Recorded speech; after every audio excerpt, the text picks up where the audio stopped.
DeFi has been full of ups and downs, with a goal of recreating a better financial system for the small guys. America's financial system is gonna go belly up. And that's no easy task. DeFi is often considered the riskiest sector in crypto. Well, what makes DeFi so risky?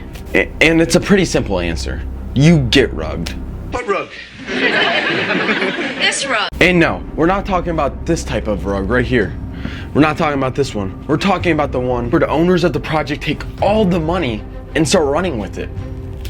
I mean, everyone and their grandmothers got rugged by these people who sit in their basements and create a DeFi protocol and a website in 10 minutes. And yes, I was one of them.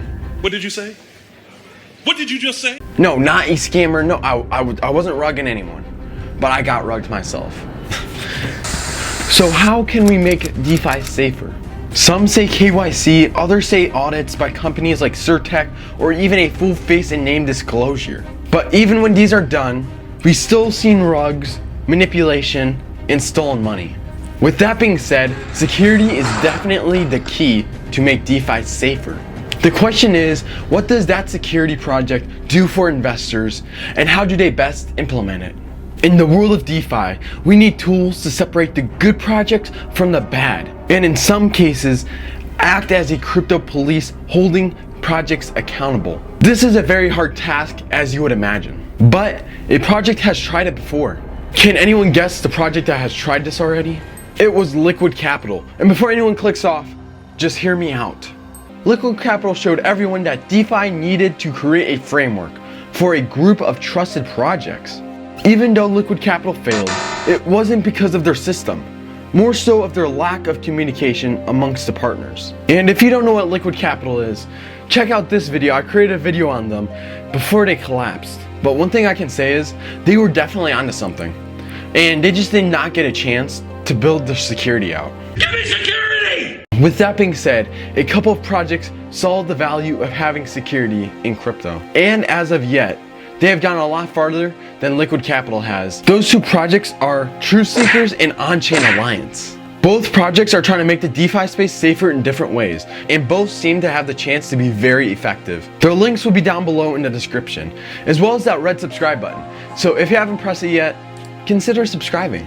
With security projects slowly becoming the next crypto trend, I think these two projects are onto something, and each takes a different approach on creating security for investors. Now for me as a DeFi investor, these are my top requirements that I want to see on a security platform like the ones that the Truth Seekers and OnChain Alliance are building. The first one is having a high barrier to entry. This makes it difficult for projects to be a part of these alliances. Them to consider charging monthly fees and consistently check on whether the projects are doing their job and keeping their words. I only want the most strong and reliable crypto projects in the trust, and having a high barrier to entry gets rid of a lot of scammers. We're gonna scam the scammers, Morty. Number 2, full report. I think being transparent and showing all the projects in the trust, KYCs, audits, transactions, and everything else the security project finds should be shared in a report. Number 3, close community. I'd like to see and hear from the trusted projects in an AMA together each week or month to create and maintain a close bond with each other. And my last requirement is to engage the community. The DeFi space is constantly changing, so they must change as well. The community will give great advice about the changes to make. Being a security project just isn't KYCing the projects. It's also how you engage the community to trust the projects. I'm going to reach out to the Truth Seekers and OnChain Alliance to try to get them on the show to discuss their approach to creating security and more revenue for DeFi investors. I am sure they have a lot to say about all their initiatives and why they started creating their project in the first place. Comment down below your requirements you want to see in security DeFi projects, and let me know of any other security initiatives that you know that are going on right now. And on a final positive note, I just want to point out that the projects show that there's actually some people in the space that are trying to make a positive change. With this in mind, as we move through and come out of the bear market, the DeFi space is more likely to become safer than ever before. Thank you for watching, and stay humble.